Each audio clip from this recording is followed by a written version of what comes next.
Hello everyone, मैं Satish Patel, HOD of physics department, first prize Kota. ठीक है, तो जैसा कि हम लोग पिछले 3 लेक्चर में काफ़ी कोर्स कवर कर चुके हैं, तो मैं यहाँ से अब नेक्स्ट टॉपिक स्टार्ट करूँगा। This is the electrical power in electrical device.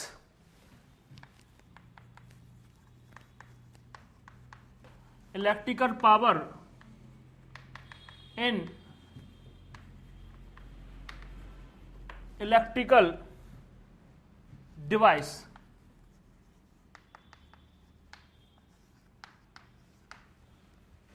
इसमें होता क्या है, जैसा कि आपने पढ़ चुका है पावर।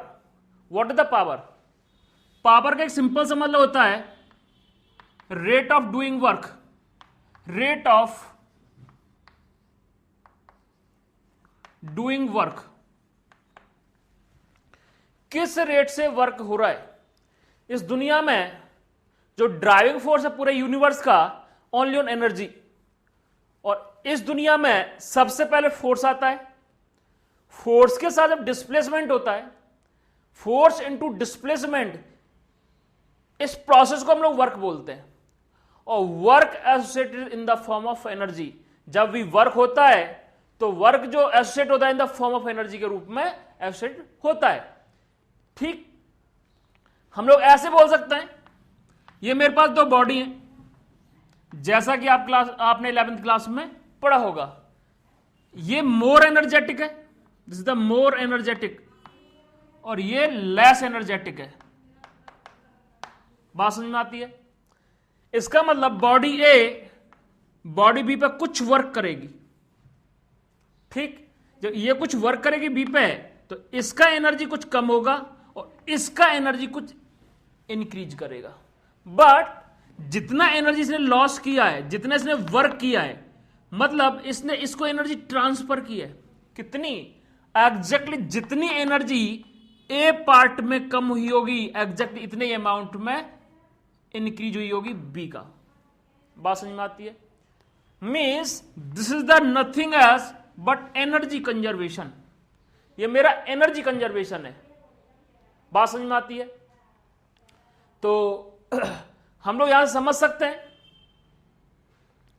अगर मैं वर्क की बात करूं, जैसा हमने इलेक्ट्रोस्टैट में पढ़ा है, जब एक एक्सटर्नल एजेंट एक टेस्ट चार्ज को इन्फिनिटी पॉइंट से इलेक्ट्रिक फील्ड में लेके आता है, वो कुछ वर्क परफॉर्म करता है। ठीक, अब वर्क 2 तरीके के होते हैं। एक तो वर्क हो रहा है चार्ज की वजह से। हल्का सा मैं रिमाइंड करा देता हूं, आप लोगों को समझ में आ जाना चाहिए। मैंने बोला this is the source charge Q, ठीक, और एक टेस्ट चार्ज है, this is the D Q. किसी इंफिनिटी पॉइंट से मैं यहां पर फील्ड में लेके आ गया, फील्ड में जो आर दूरी पे है, और इसका पोजीशन वेक्टर आर वेक्टर। तो जाहिर सी बात है, जैसा मैं प्रीवियस क्वेश्चन में, मतलब प्रीवियस चैप्टर में पढ़ाया था, व्हाट इज द इंफिनिटी? ऐसा distance from source charge where the electric field produced by the source charge q is tending to 0 और अप्रोचिंग टू 0।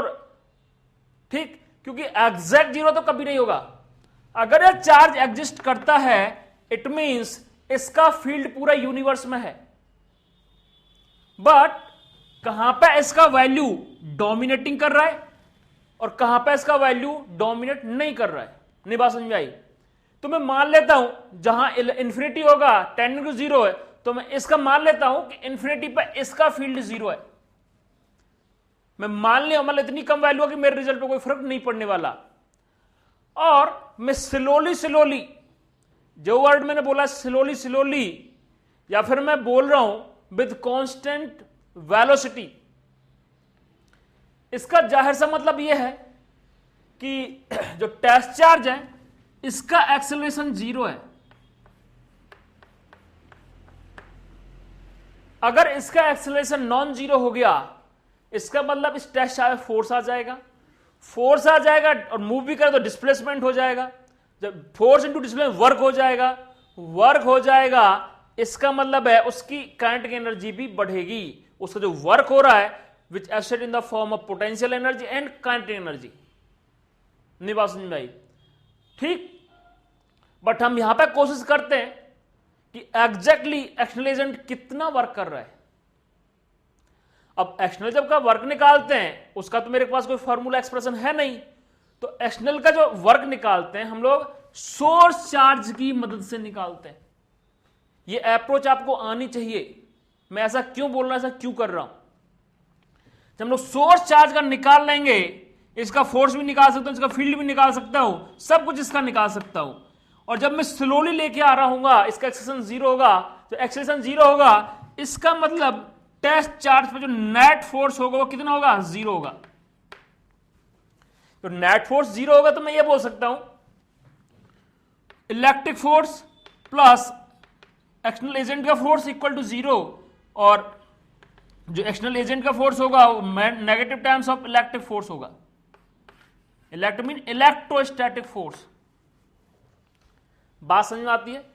जो इलेक्ट्रिक जो कूलाम्बिक फोर्स लग रहा होगा उसके बराबर होगा, क्योंकि स्लोली लेके आने का मतलब क्या है? एक्सेलेरेशन जीरो, तो सारे फोर्स समेशन जीरो।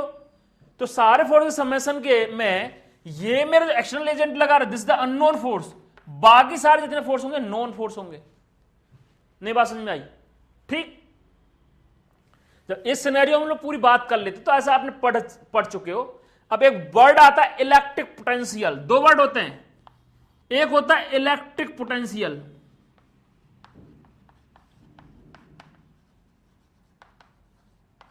और दूसरा होता है इलेक्ट्रिक पोटेंशियल एनर्जी। याद रहे, this is the electric potential, this is the electric potential energy. Electric potential की बात करूंगा तो इसको मैं V से रिप्रेजेंट करूंगा, जो इलेक्ट्रिक पोटेंशियल एनर्जी की बात करूंगा तो U से रिप्रेजेंट करूंगा। मतलब U एंड V ये दोनों भाई भाई हैं एक साथ आते हैं ये। ठीक। तो this the electric potential, this the electric potential energy. अब इलेक्ट्रिक पोटेंशियल क्या होता है, इलेक्ट्रिक पोटेंशियल एनर्जी क्या होती है? तो जो एक्सटर्नल एजेंट वर्क कर रहा है, जो स्लोली लेके आ रहा है और वर्क कर रहा है, ये वर्क कहां जा रहा है? जो तुम्हारा एक्सटर्नल एजेंट है जो वर्क कर रहा है, वो वर्क जा कहां रहा है? आपको समझ में आना चाहिए। इट मींस जो एक्सटर्नल एजेंट है जो वर्क कर रहा है, this work associated in the form of potential energy. किसकी पोटेंशियल एनर्जी? जो ये कॉन्फ़िगरेशन आपका बना है। नहीं बात समझ में आई? जब हम लोग वहां पे पढ़ते हैं U इक्वल टू के q d q upon r, this is the electric potential energy. बात समझ आती है? जो इसने वर्क की एक्सटर्नल एजेंट ने, वो कहां गया? पोटेंशियल एनर्जी की फॉर्म में गया। नहीं बात समझ में आई? क्यों? नेटवर्क तो जीरो है। अरे चार्ज जब स्लोली आ रहा है तो नेटवर्क डन इज जीरो।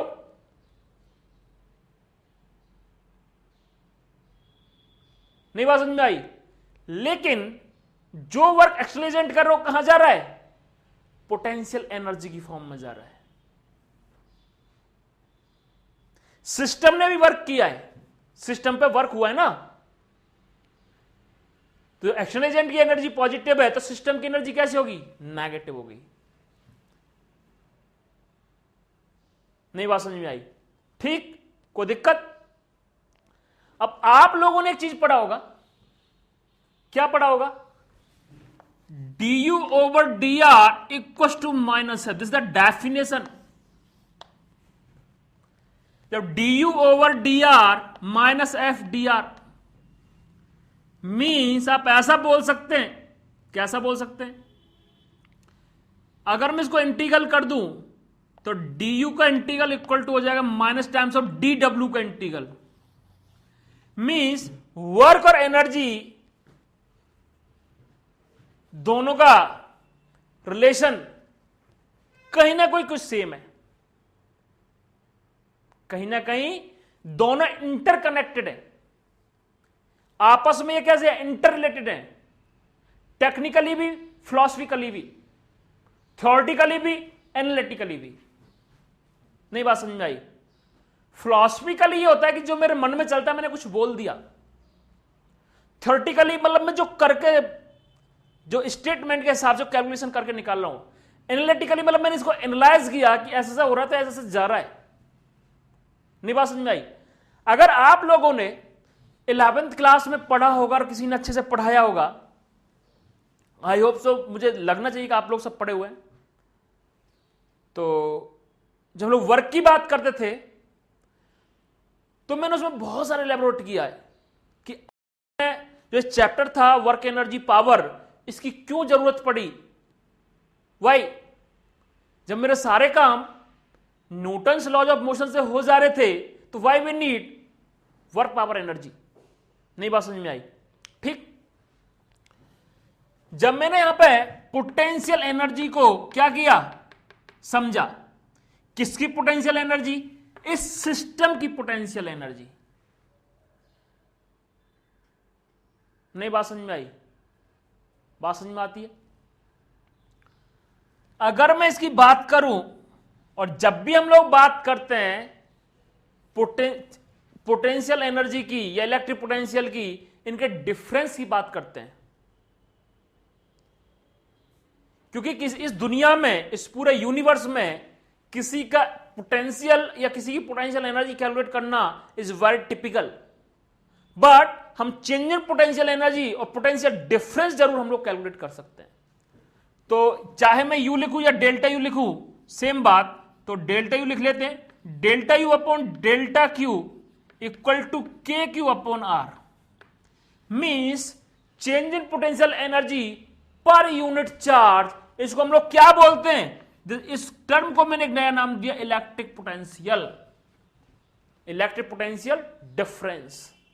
नहीं बात समझ में आई? ठीक। तो बात समझ में आनी चाहिए। This is the electric potential energy. What is this? ये जो दिया हुआ है, ये क्या? Electric potential mean change in potential energy per unit charge. ये क्या हो जाएगा? This the electric potential. नहीं बात समझ में आई? ठीक है। तो इधर आओ, फिर यहां पर कुछ देख लेते हैं। अगर मैं बात करूं तो ये कुछ ऐसा हो जाएगा। ये मेरा डिवाइस है, this the device.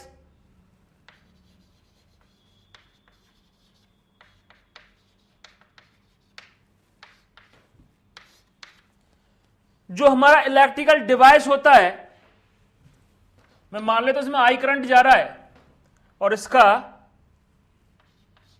We potential है, इसमें पॉजिटिव चार्ज इधर जा रहा है। ठीक। तो आप ऐसा समझ सकते हैं, U upon q equal to we.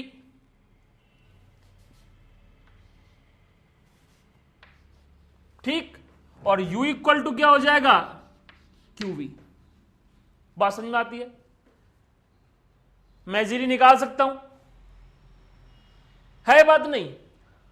अब जो मेरा ये एक्सप्रेशन है, ये आपका जो एक्सप्रेशन है, ये इंफिनिटी के रेस्पेक्ट में, ऐसा कोई जगह जहां पर इसका फील्ड, इसका पोटेंशियल क्या मान लिया आपने रेफरेंस के लिए? 0 हो सकता है। यहां पर आपने लैम्डा मान रखा हो, तो यहां पे क्या हो जाएगा? लैम्डा प्लस जितना वी और निकल के आया है।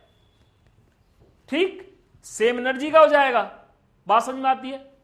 तो कुछ नोट लिख लो आप। लिखो, electrical device are of two type. Electrical device are of two type. मैं हेडिंग डाल देता हूं, electrical device are of two types. पहला, सोर्स। सोर्स क्या होते हैं? लिखो, what is source? In source electric current enters at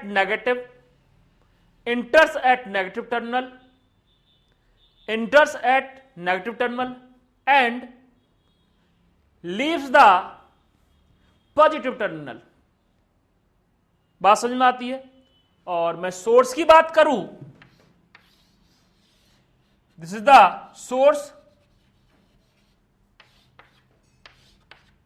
तो यहां पे मेरा क्या है? करंट। तो ये कौन सा टर्मिनल होगा? Negative terminal.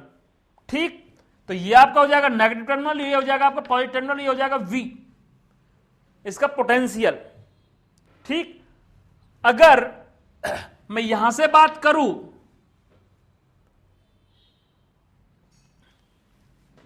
तो आप ऐसे समझ सकते हैं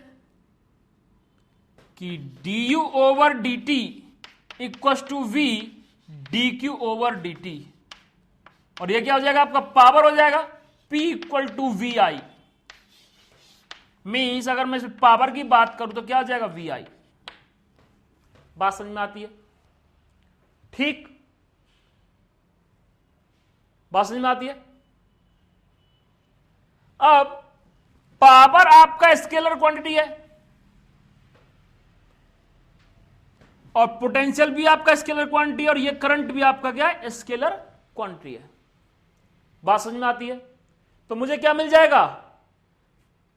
potential multiplied by electric current, it gives the power. नहीं बात समझ में आई? और जब मैं इलेक्ट्रिक पोटेंशियल की बात करूंगा तो इसका जो यूनिट होता है वो होता है वोल्ट, जैसा आप समझ चुके हैं। अगर हम करंट की बात करें तो इसका होगा एम्पियर और कूलम्ब पर सेकंड। ठीक, अगर पावर की बात करें तो इसका क्या हो जाएगा यूनिट? वाट। बात समझ, यहां तक मेरे हिसाब से आपको समझ में आ रहा होगा। तो हम लोग समझ लेते हैं। कुछ लोगों के मन में ऐसा चल रहा होगा, नहीं चल रहा तो चलना भी चाहिए, कि सर जब आपने डेरिवेटिव किया था तो हमने तो कुछ ऐसा पढ़ा था, suppose P equal to U और V का कोई फंक्शन है तो dP over dt equal to U dV over dt plus V du over dt ऐसे हुआ करता था। बट आपने तो केवल एक टर्म का डेरिवेटिव लिया है। याद रहे बेटा, इसमें आपका Q और dB ओवर dt जो होगा ये टर्म बेटा जीरो है। इसलिए जीरो है कि जो आपने सोर्स लगाया जिसका पोटेंशियल V है वो कांस्टेंट है, उसके सोर्स में कोई वेरिएशन नहीं आ रहा है, इसलिए इसका डेरिवेटिव क्या होगा? जीरो। इसलिए इस टर्म को मैं नहीं शो किया था यहां पे। बात समझ में आती है? ठीक, नेक्स्ट लिखो, इसमें सोर्स हो गया। अब लिखो load. Load, what is the load? In load current enters at positive terminal and leaves from the negative terminal। तो आप ऐसे समझ सकते हैं, ये आपका क्या है? लोड है। यहां से करंट क्या कर रहा है? एंटर कर रहा है, तो ये आपका पॉजिटिव टर्मिनल हो जाएगा, ये आपका नेगेटिव टर्मिनल हो जाएगा, और ये क्या हो जाएगा? आपका लोड हो जाएगा। ठीक, और इसका पोटेंशियल V हो जाएगा, I करंट होगा और पावर इक्वल टू होगा इसका VI। नहीं बात समझ में आई? ठीक, अब थोड़ा सा ये सिंपल सा मतलब है, आप इलेक्ट्रिक सर्किट डायग्राम से समझ सकते हैं। क्या समझ सकते हैं? आपको इस चीज समझ में आना चाहिए। चलो यहां तो नोट डाउन करो, फिर मैं आगे डिस्कस करता हूं। तो मैं एक इलेक्ट्रिक सर्किट डायग्राम बना देता हूं। Let this is the load और ये मेरा सोर्स है, पोटेंशियल V है। तो ये क्या है? यहां से करंट निकल रहा है, जा रहा है, जा रहा है, जा रहा है। ये आपका क्या है? This is the source. ये आपका क्या है? लोड।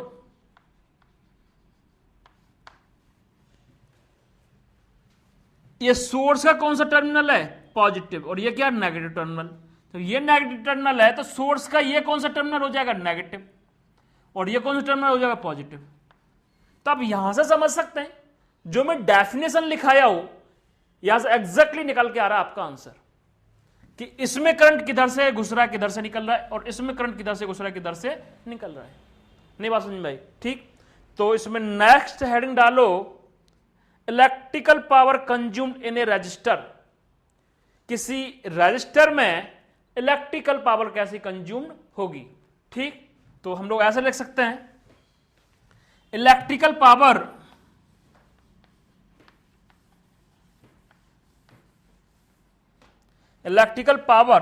कंज्यूम्ड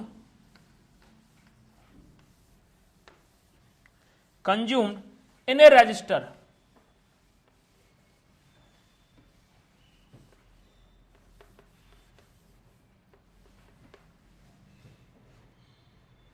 ठीक, इन ए रजिस्टर। तो आप ऐसे समझ सकते हैं, ये मेरे को रेजिस्टेंस आर है, करंट आई जा रहा है, और अपन ने पढ़ा हुआ है जिसका पोटेंशियल होगा वो कितना होगा,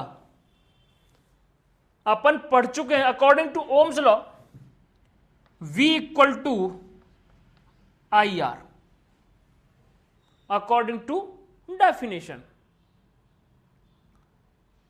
और मैंने अभी जब पावर का जो रिलेशन निकाला हूं, उस पावर के रिलेशन से मैंने क्या सीखा, जो P इक्वल टू होता वी आई होता है। अगर मैं इसमें V की वैल्यू रख दूं तो इसमें हो जाएगा are I into I, means are आई का होल स्क्वायर। नहीं बात समझ में आई?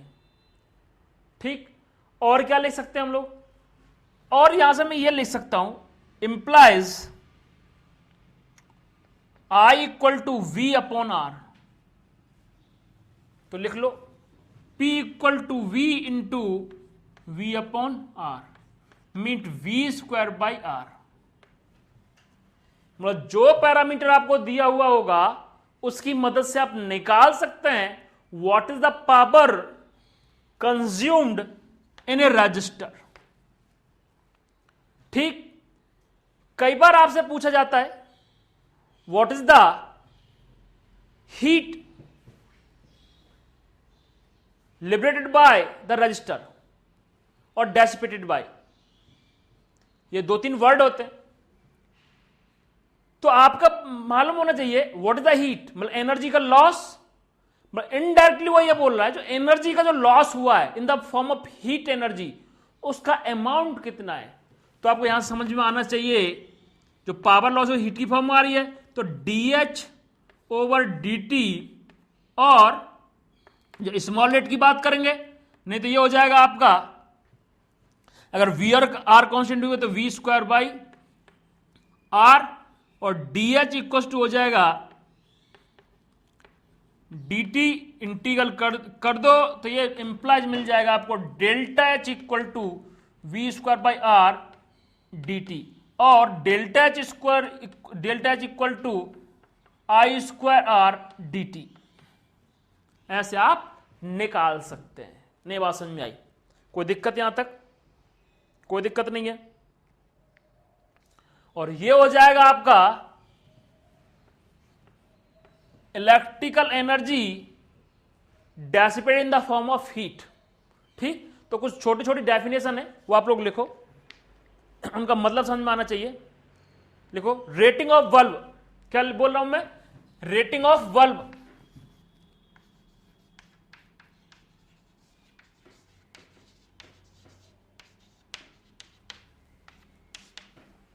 Rating of bulb. ठीक, इसका मतलब क्या होता है, मैंने बोल दिया मेरे पास एक बल्ब है, लिखो by rating of bulb, by rating of bulb 220 volt and 100 watt, by rating of bulb 220 volt and 100 watt means that if a potential difference of 220 volt is applied 220 volt is applied across the bulb, then it will consume 100 watt power. इसका मतलब simple सा मतलब यह है, यह आपका bulb है और मैंने यहां पे एक बैटरी लगा दी और बैटरी का V वोल्ट है, ठीक, और उसका वोल्टेज मैंने कितना दिया 220 वोल्ट, ठीक, और ये वॉट ये क्या है 100 वॉट। इसका मतलब ये है जब मैं इतने सोर्स का वोल्टेज अप्लाई कर दूंगा तो इतना पावर कंज्यूम होगा बल्ब के द्वारा।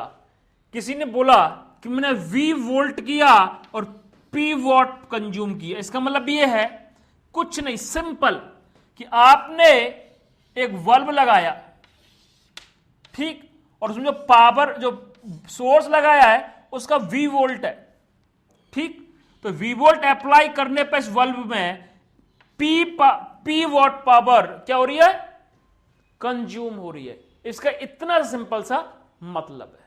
नहीं बात समझ में आई? कोई दिक्कत? आगे लिखो, नेक्स्ट पॉइंट लिखो, if applied potential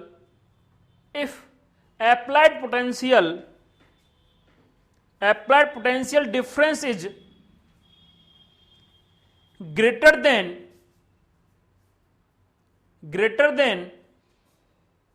the voltage rating, then the bulb will get fused.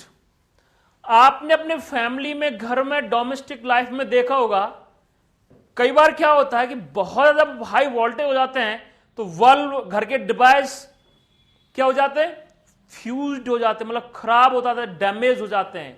इसका मतलब यह है कि हमने अपना इंडियन सिस्टम के हिसाब से हमें पता है कि हमारा जो अपर लिमिट है वो 220 वोल्ट है। अगर उससे ज्यादा होगा तो क्या होगा, उसमें यह होगा कि जो उसका जो डिवाइस का जो डिफाइंड किया हुआ है वो डैमेज हो जाएगा। नहीं बात समझ में आई? ठीक, तो बात समझ में आती है, जो उसका एक लिमिट है उससे ज्यादा होगा तो क्या होगा, हमारा जो भी डिवाइस है वो क्या हो जाएगा, डैमेज हो जाएगा, फ्यूज्ड हो जाएगा। नेक्स्ट पॉइंट लिखो, by voltage rating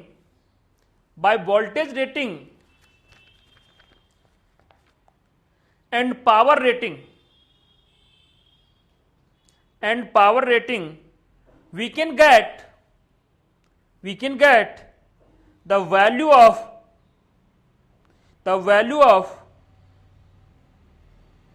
resistance of filament का रेजिस्टेंस हम लोग निकाल सकते हैं। कैसा निकाल सकते हैं, आपको समझ में आना चाहिए। P इक्वल टू V²/R, ये बताया तो ये दिया हुआ होगा, ये भी दिया हुआ होगा, तो R इक्वल टू V²/P से आप क्या निकाल लोगे, उसका रेजिस्टेंस निकाल लोगे। नहीं बात समझ में आई? बात समझ में आती है? तो एक क्वेश्चन ले लेते हैं हम लोग। कैसा क्वेश्चन ले लेते हैं जो कि आपको समझ में आना चाहिए, आपको समझ में ऐसा आना चाहिए,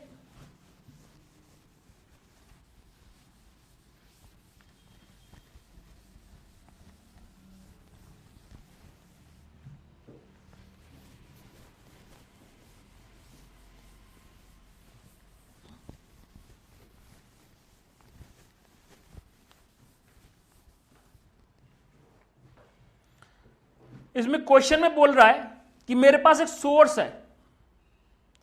क्या है, मेरे पास सोर्स है। एग्जांपल लिख लो, मेरे पास एक सर्किट दी हुई है। कैसी सर्किट दी हुई है,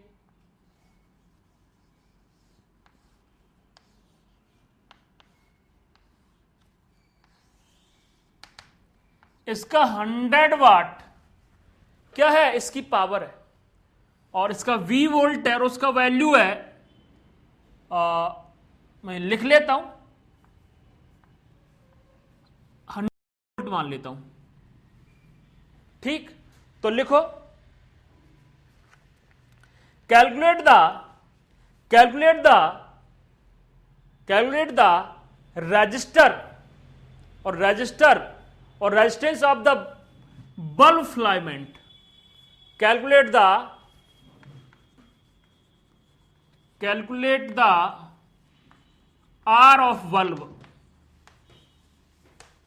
ये हमने को भरना है, मतलब मेरे को ये निकालना what is this according to question. एक सिंपल सा सॉल्यूशन है इसका। मुझे पता है क्या दिया हुआ है, P दिया हुआ। What is the P? 100 volt. What is the V? 100 volt. मैंने डेटा इसलिए सटीक ले लिया जैसे आपका कैलकुलेशन फास्ट हो जाएगा, आपको समझ में आ जाना चाहिए। कई बार हो सकता है उल्टे सीधे डाटा आएंगे तो वैल्यू भी आंसर भी डिफरेंट और टाइप के ही आएंगे। बात समझ में आती है? तो आप लोग होमवर्क के लिए लिख लो, यहां पे मैं दे देता हूं क्वेश्चन।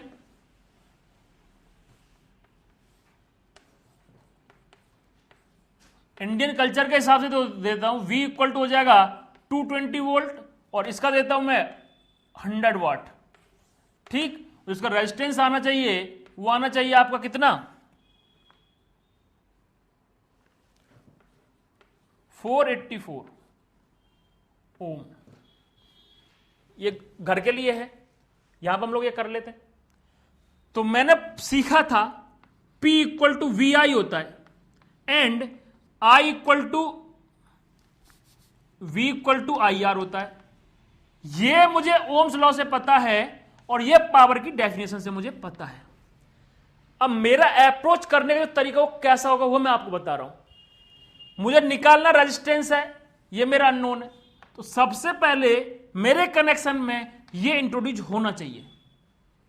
तो इसमें तो ये है नहीं, इसमें है, बट इसमें मुझे करंट नहीं पता, तो और इसमें करंट दिया हुआ है, तो मैं कोशिश करूंगा दोनों इक्वेशन के हिसाब से कि इस करंट को एलिमिनेट कर दूं। तो V by R equal to I और इसमें वैल्यू रख देंगे हम लोग P equal to V into V by R, मतलब मेरे को डायरेक्ट मिल गया V square by R. Implies what is the power 100 watt, what is the voltage 100 volt का स्क्वायर अपॉन R। मेरा R आ गया कितना, 100 ओम। नहीं बात समझ में आई? ये मेरे को ऐसा मिल गया, जो सिंपल सिस्टम था, सिनेरियो था, वो मेरे को क्लियर हो गया। नहीं बात समझ में आई? अब हम लोग नेक्स्ट लेक्चर देखते हैं, सॉरी नेक्स्ट क्वेश्चन देखते हैं।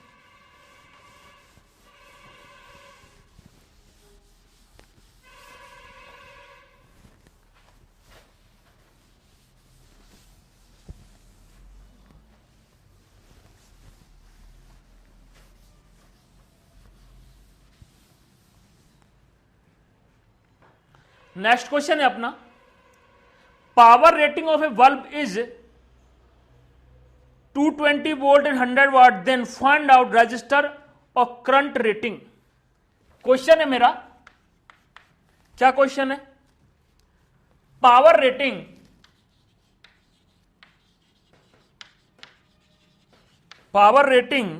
ऑफ ए बल्ब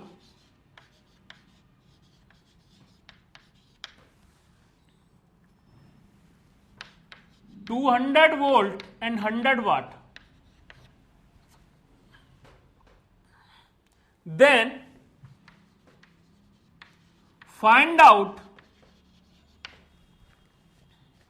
part 1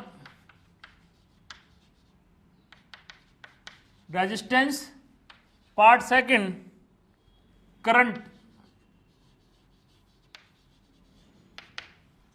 बात समझ में आती है? इसमें थोड़ा सा आपको स्मार्ट बनना पड़ेगा। कैसे स्मार्ट बनना पड़ेगा? यहां पर दो चीजें हैं, V इक्वल टू IR और P इक्वल टू VI। मुझे पता है I भी कैलकुलेट करना, R भी कैलकुलेट करना है, और यहां तो B दिया हुआ है, तो ये तो वेरी टिपिकल। तो सबसे पहले मैं रेजिस्टेंस निकाल लेता हूं गिवन डेटा की वजह, जैसे मैंने प्रीवियस क्वेश्चन में किया है, R equal to V square by R. ठीक, अगर मैं बात करूं तो ये क्या हो जाएगा, 200 का स्क्वायर डिवाइड बाई 100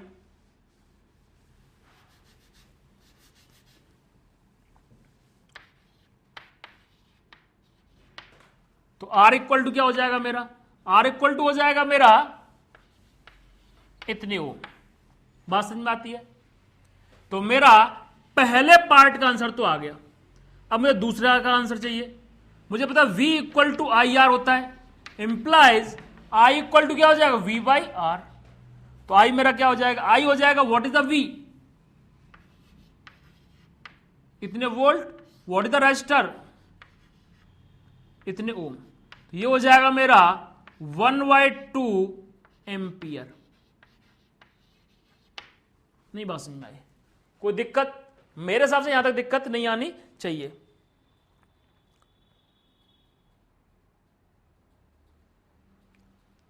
ठीक, इसी में हम लोग नेक्स्ट क्वेश्चन और देख लेते हैं। आइए,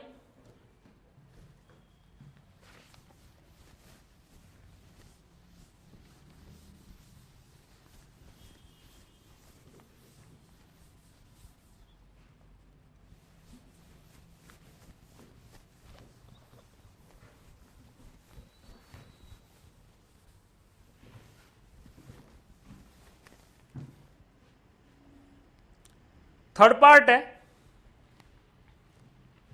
पार्ट थर्ड है इसका। If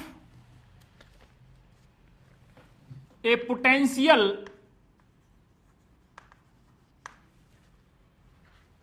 of 250 volt is applied, then find out current and power। बात समझ में आती है? सॉल्यूशन तो आप इजीली कैलकुलेट कर सकते हैं। कैसे कर सकते हैं? जो पावर रेटिंग जो बल्ब की दी हुई है वो कितनी दी हुई है, 200 वोल्ट एंड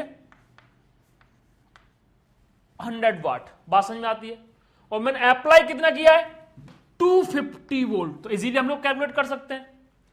तो लगाओ formula, P equal to V square by R. तो यहां से कैलकुलेट हो जाएगा। और कुछ लोगों ने कैलकुलेट भी कर लिया है। मैं आप लोगों को बता देना चाहता हूं, जब पावर जो बल्ब की लिमिट ही है और आपने अप्लाई किया इतना, तो यहां पे क्या हो जाएगा, बल्ब हो जाएगा फ्यूज।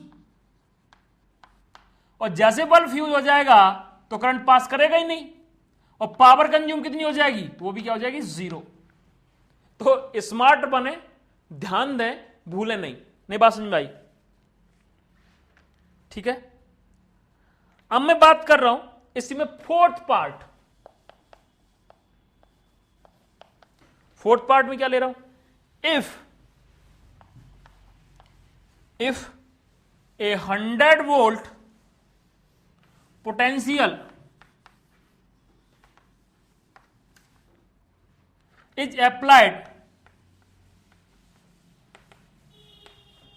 is applied then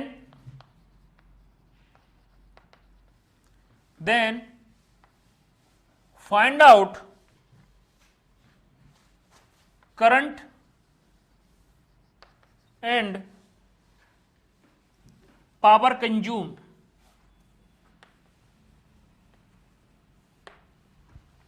ये अपने को निकालना है। एक ही क्वेश्चन के पार्ट चल रहे हैं ये लोग सारे के सारे, सॉल्व कर लेते हैं। अब दिमाग लगाओ फिर से, क्या करना है। कुछ लोग सोच रहे होंगे सर सिंपल, अब फ्यूज हो जाएगा पावर 0 हो जाएगी। अरे अब पावर 0 नहीं होगी ना फ्यूज होगा। क्यों? क्योंकि जो पोटेंशियल अप्लाइड है इसकी लिमिट से कम है। नहीं बात समझ में आई? ठीक। और अब हम लोग क्या करेंगे, हम लोग इजीली करेंगे P equal to V square by R. तो R क्या हो जाएगा मेरा,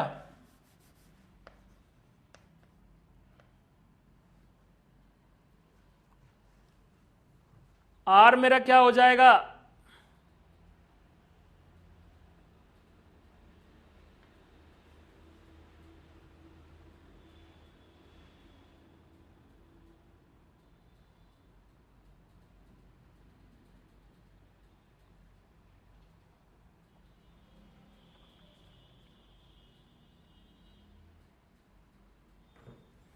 तो आर हो जाएगा वी स्क्वायर बाई पी, ये हो जाएगा मेरा 100 का स्क्वायर अपॉन 100, और ये आ जाएगा मेरा 100।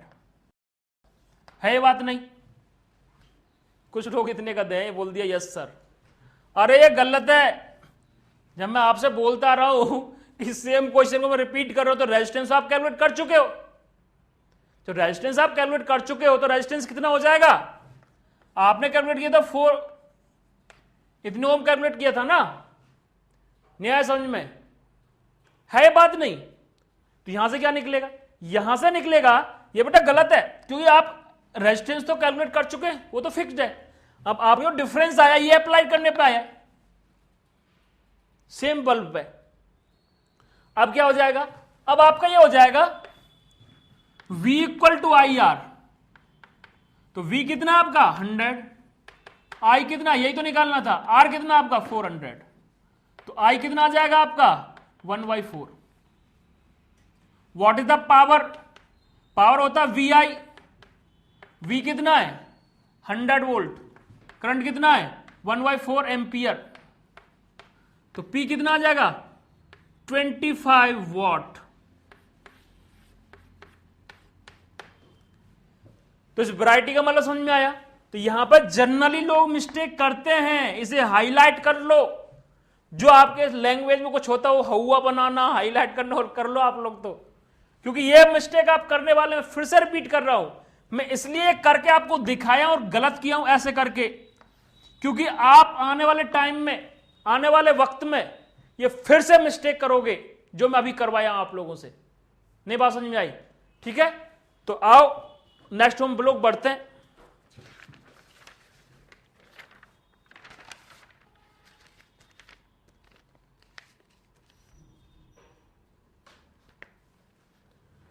हेडिंग डालो battery.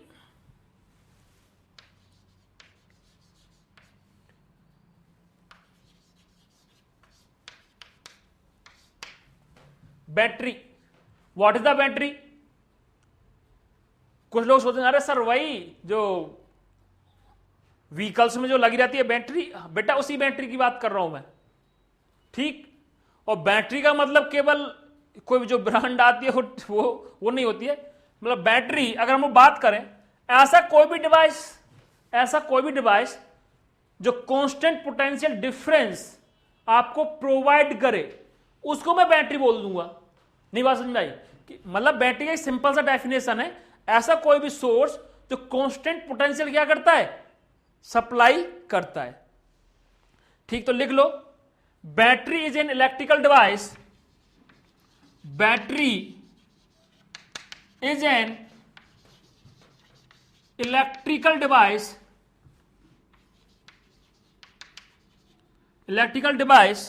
which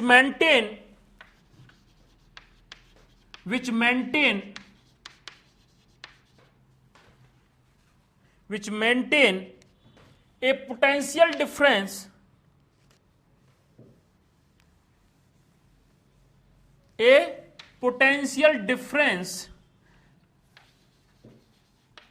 across its two terminals।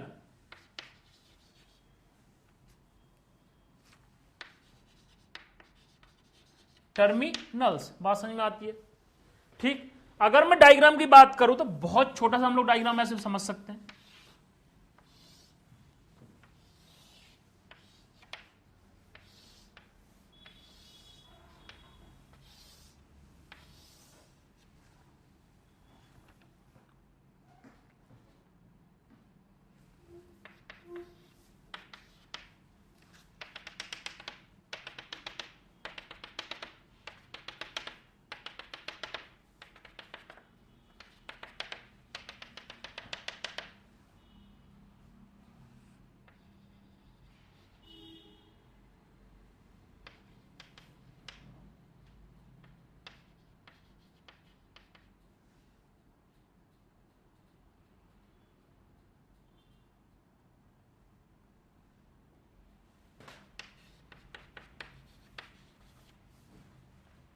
Battery में क्या होगा? इसमें क्या होंगे? आयंस होंगे, नेगेटिव आयन, पॉजिटिव आयंस। तो उन पे QE की वजह से क्या लगेगा, फोर्स लगेगा। जब फोर्स लगे तो आयंस मूवमेंट में आ जाएंगे, ठीक, और क्या होंगे ये फोर्स की वजह से क्या होगा, चलेगा, ये मूवमेंट में आ जाएंगे ना बेटा। ये मूवमेंट में आ जाएंगे तो जब सर्किट को कंप्लीट करोगे तो इसमें क्या चार्ज फ्लो करने लग जाएगा, तो क्या हो जाएगा, इलेक्ट्रिक करंट आ जाएगा। नहीं बात समझ आई? तो पहले कुछ पॉइंट्स लिख लो, लिखो। Mechanism, mechanism, battery is formed by dipping two plates। In to plates की बात कर रहा हूं, ये क्या है, मेरी दो प्लेट्स हैं, ठीक, one is positive and another is negative, into a chemical solution. बात समझ में आती है यहां तक? Due to chemical reaction, due to chemical reaction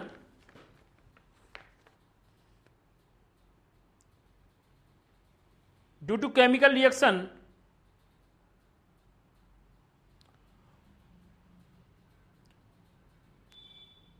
force due to battery, force due to battery, ये FB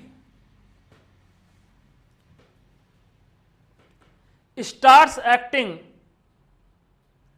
it starts acting on each ion, on each ion. This force is non-conservative in nature, non-conservative in nature. Due to this force,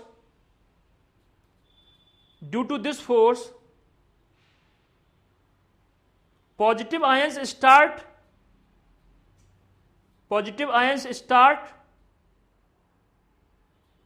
moving towards positive plate. जब positive ion से इसमें वो क्या करेंगे, positive plate की तरह move करना start कर देंगे। यहां पर लिख दो पॉजिटिव आयंस, ठीक, and negative ions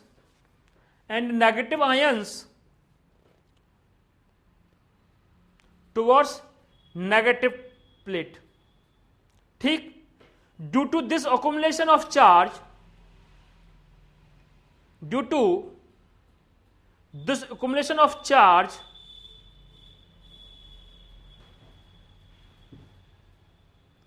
an electric field is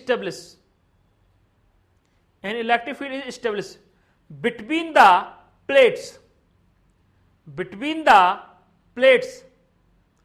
and a force QE,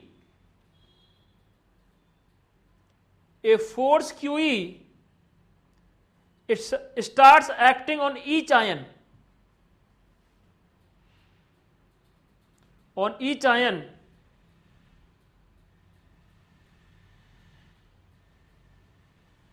opposite to force FV.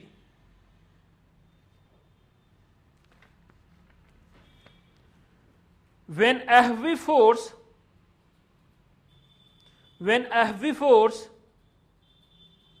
equal to QE force, then further accumulation of charge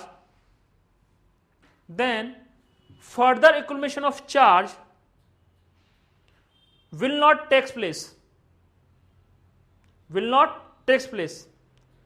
and a potential difference is maintained across the two terminals of the battery, and this potential difference is known as electromotive force or EMF of the battery.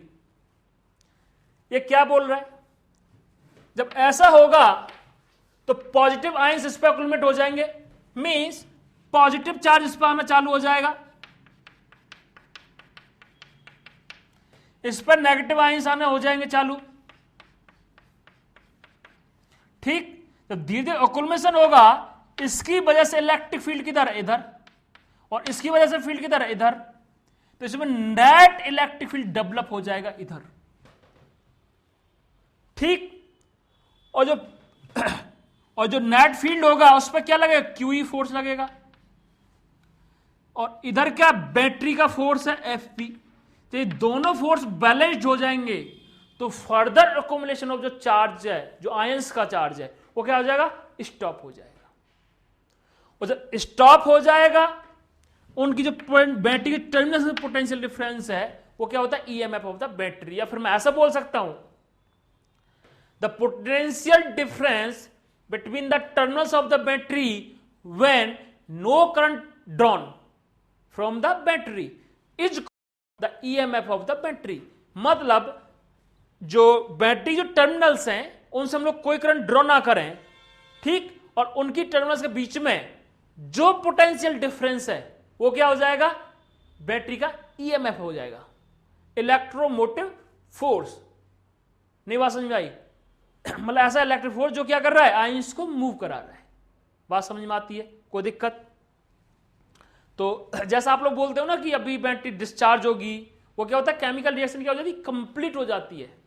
वहीं पर आपकी rechargeable जो battery होती है, इस reaction को हम क्या करते हैं, रिवर्स कर देते हैं। रिवर्स करने फिर से वही पोटेंशियल डिफरेंस डेवलप हो जाता है, फिर से आप यूज करते हो, फिर से वो रिएक्शन चलती है, फिर से वो आपको एनर्जी दोबारा से मिल जाती है। नहीं बात समझ में आई? ठीक, लिखो नेक्स्ट हेडिंग डालो, इलेक्ट्रोमोटिव फोर्स और ईएमएफ ऑफ द बैटरी।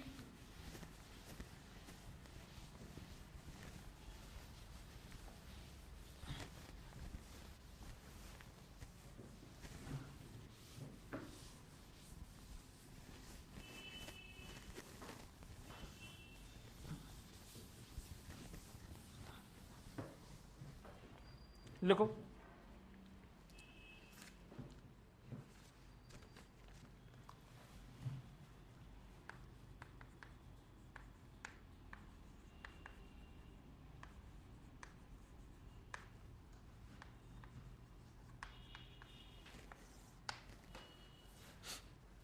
लिखो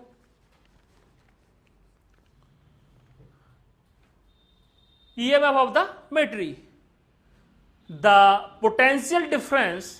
मैं ये भी बताऊंगा मैं ऐसा क्यों बोल रहा हूं, ऐसा क्यों बता रहा हूं। The potential difference between the terminals of battery, the terminals of battery when no current is drawn from the circuit is called EMF of the battery।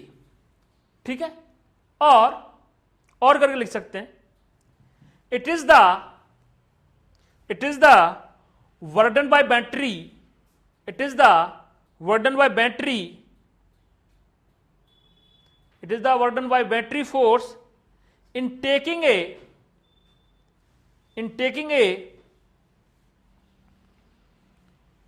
unit positive charge from negative terminal to positive terminal और positive plate। ठीक, इसका मतलब मैं क्या बोल रहा हूं, इसका मतलब मैं ये बोल रहा हूं, ये क्या हो जाएगा, वर्क हो जाएगा बैटरी की फोर्स की वजह से, चार्ज हो जाएगा, उसे हम लोग क्या बोलेंगे, ई बोलेंगे। कि ये तो ऐसा कर रहा होगा ना। बात समझ में आ रही है? कुछ लोगों को थोड़ा सा कंफ्यूजन हो रहा होगा, मैं बता दूं एक्चुअल में ऐसा होता है क्या है। ऐसा इसलिए होता है, मैं मान लेता हूं थोड़ी देर के लिए, ये आपका रजिस्टर है और ये आपका V वोल्ट की बैटरी है, और बैटरी का एक इंटरनल रेजिस्टेंस होता है, ये कैपिटल आर, ये स्मॉल आर। बात समझ में आती है? और जो इसका ईएमएफ है वो ई है, और करंट आई चल रहा है। ठीक, इसका मतलब क्या है, E इक्वल टू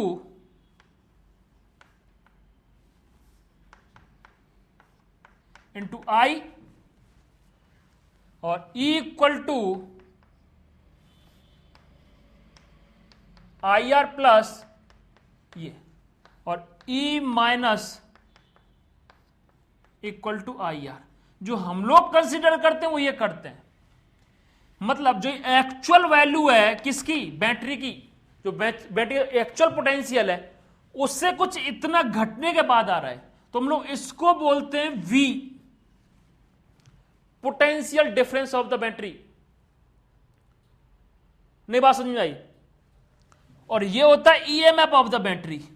जब ये जीरो हो जाएगा तो एक्चुअल चीज हो जाएगी ना ये। अरे जब करंट जीरो हो जाएगा तो ये भी जीरो, ये भी जीरो, अब रियल ई मिलेगी ना मुझे, जो एक्चुअल वैल्यू है। अगर करंट कितना भी करंट पास करे, इसका मतलब इस वैल्यू में से कुछ घट के मिल रही है वैल्यू, तो इसको मैं क्या बोल रहा हूं, पोटेंशियल ऑफ द बैटरी। और ये क्या, ईएमएफ ऑफ द बैटरी। बात समझ में आती है यहां तक? कोई दिक्कत? ठीक है, ठीक। तो अब हम लोग ऐसे समझ सकते हैं,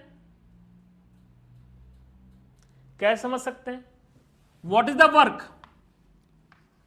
एफ वी इंटू डीएल का इंटीग्रल अपॉन क्या हो जाएगा, क्यू, और ये हो जाएगा मेरा क्या, इलेक्ट्रिक फील्ड, ईडीएल। नहीं बात समझ में आई? ठीक, तो ये ऐसा लिख लो,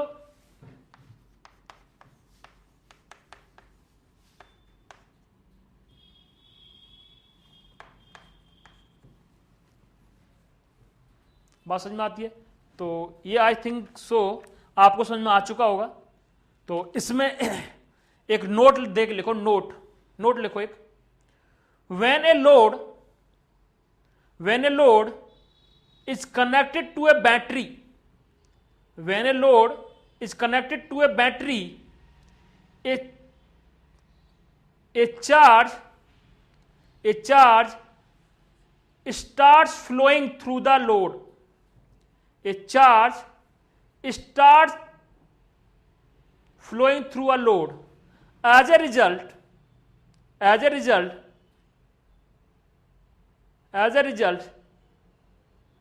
charge on each plate decreases. नहीं बात समझ में आई? क्या हो जाएगा, घटना चालू कर जाएगा।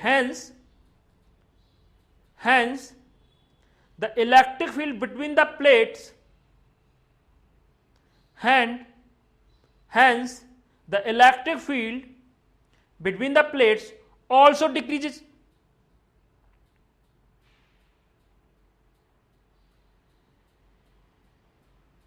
And due to unbalanced force on charge ion, अब चार्ज आयन पे क्या होगा, फोर्स अनबैलेंस्ड हो जाएगा, charge ion, then ions start to move towards their respective plate, and again a potential difference is maintained. ये प्रोसेस रेगुलर चलता रहता है, आप ऐसे समझ सकते हैं।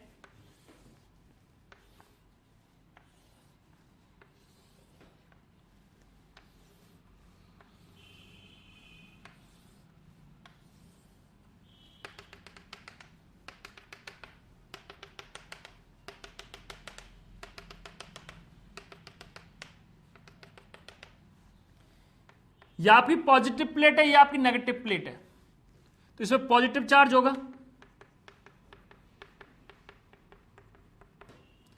आपको रटने की जरूरत नहीं है, बस कॉमन सेंस लगा के, सॉरी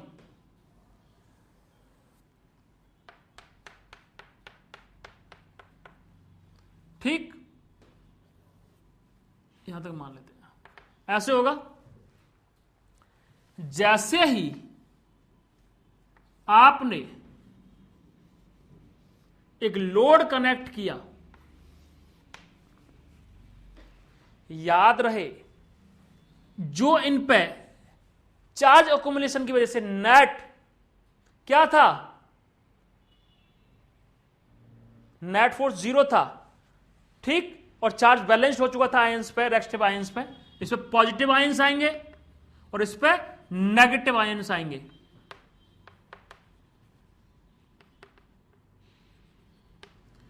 मेरा एक क्वेश्चन है आप लोगों से, हम लोग जब इलेक्ट्रिक करंट पास करता है जनरली, तो हम लोग वायर को जब आपस में कनेक्ट करते हैं तो शॉर्ट सर्किट हो जाता है, बट ये मीडियम भी कंडक्टिंग है और आपका ये जो दोनों प्लेट, दोनों एनोड भी आप, दोनों प्लेट्स भी आपके कांटेक्ट में है,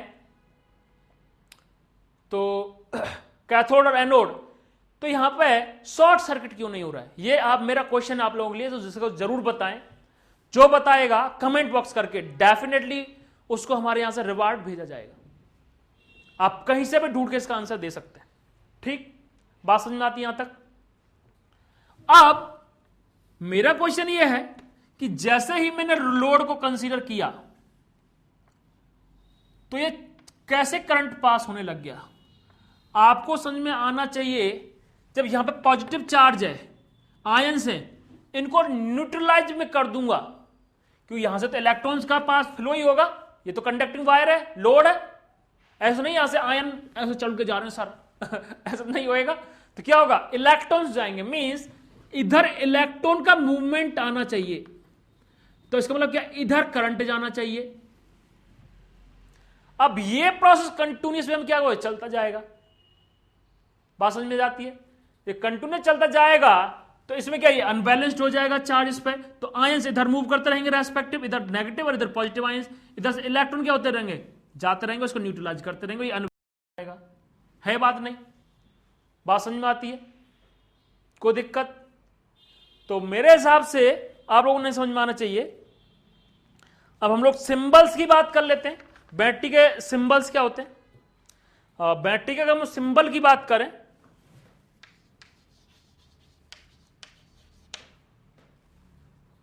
सिंबल ऑफ बैटरी,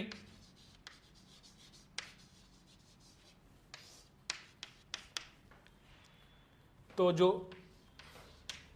पार्ट 1 जो हमारा आइडियल बैटरी होता है, आइडियल बैटरी,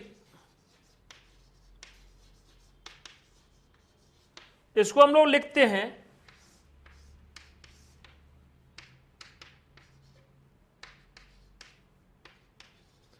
और एक होता है हमारा नॉन आइडियल और रियल बैटरी, नॉन आइडियल और रियल बैटरी।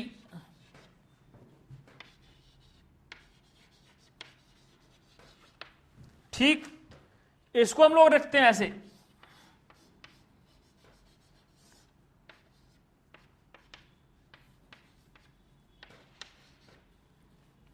ऐसा हो जाता है। नहीं बात समझ में आई? ठीक, बात समझ में आती है? कोई दिक्कत? मेरे हिसाब से यहां तक कोई दिक्कत आप लोगों को नहीं आनी चाहिए। ठीक, इसमें नेक्स्ट लिखो, battery acting as a source. हमारी बैटरी जब सोर्स करेगी तब क्या होगा?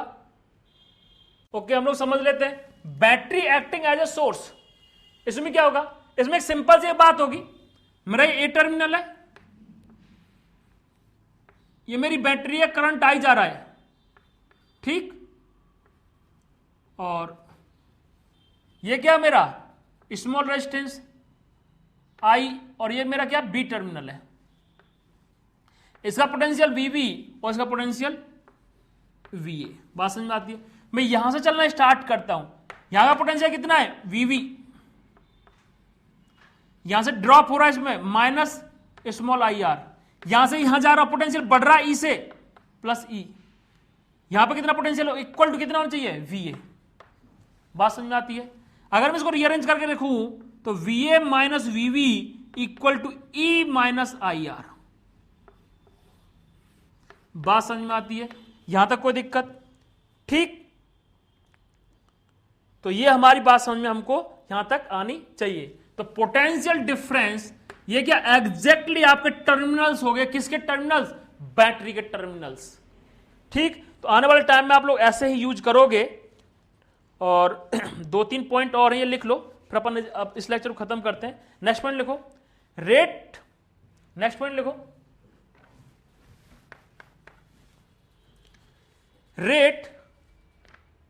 rate at which chemical energy of the battery is consumed, rate at which chemical energy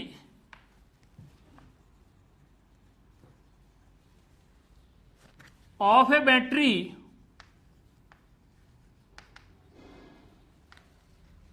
is consumed. ये क्या हो जाएगा? ये हो जाएगा EI।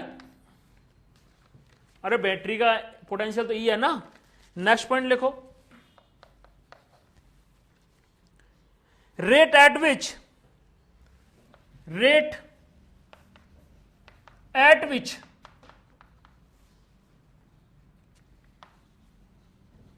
heat is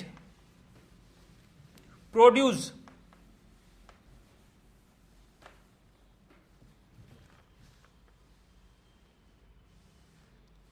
inside the battery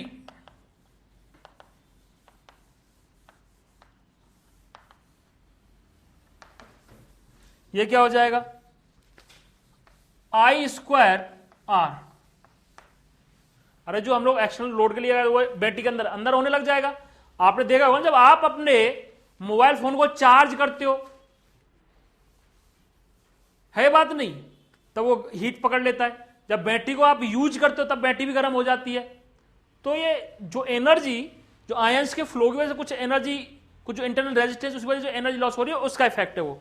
ठीक। दूसरा, next point, the electrical power output, electrical power output, वो क्या हो जाएगा? वो हो जाएगा मेरा EI माइनस I² R। ये हो जाएगा। ठीक। और हम लोग ऐसे बोल सकते हैं E minus IR equal to क्या हो जाएगा? I हो जाएगा। और ये क्या निकाल के आया हूं अभी मैं? निकाला था ना VA minus VV equal to E minus IR। ये क्या हो जाएगा? VA minus VV into I। और ये क्या हो जाएगा? Potential difference VI। बात समझ में आती है? तो आई होप सो आपको सब तक यहां तक समझ में आना चाहिए। और एक लास्ट फॉर्मूला और है, इसे और आप लिख लो। इधर आओ, efficiency of the battery, efficiency of battery, ये क्या हो जाएगा? ये हो जाएगा output upon input, output energy और input energy of the battery,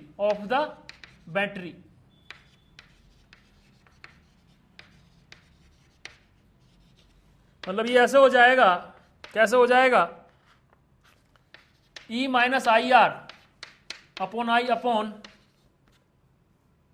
EI। और I से I कट गया तो ये क्या हो जाएगा? E minus IR upon E। और मैं ऐसे बोल सकता हूं VA minus VV upon E। और मैं ऐसे बोल सकता हूं V upon E। This is the efficiency of battery. ये आपको समझ में आना चाहिए। वहां तक नहीं बात समझ आई? तो आई होप सो आज हमने अच्छा खासा पार्ट खींच लिया इसका, थ्योरी वाला पार्ट। तो हम लोग कोशिश करेंगे कि नेक्स्ट लेक्चर में यहां से आगे और थोड़ा जो कुछ बचा हुआ और आगे न्यूमेरिकल करने की कोशिश करेंगे। तो आप लोग SC वर्मा को जरूर जरूर जरूर जरूर रीडिंग लगाएं। वो आपके लिए बहुत ज्यादा, आपको और समझने में और डेप्थ जाने में और ज्यादा मददगार सिद्ध होगी। और नेक्स्ट लेक्चर के लिए फिर हमारे साथ जुड़ते रहने के लिए इंतजार करते रहिएगा। Thank you.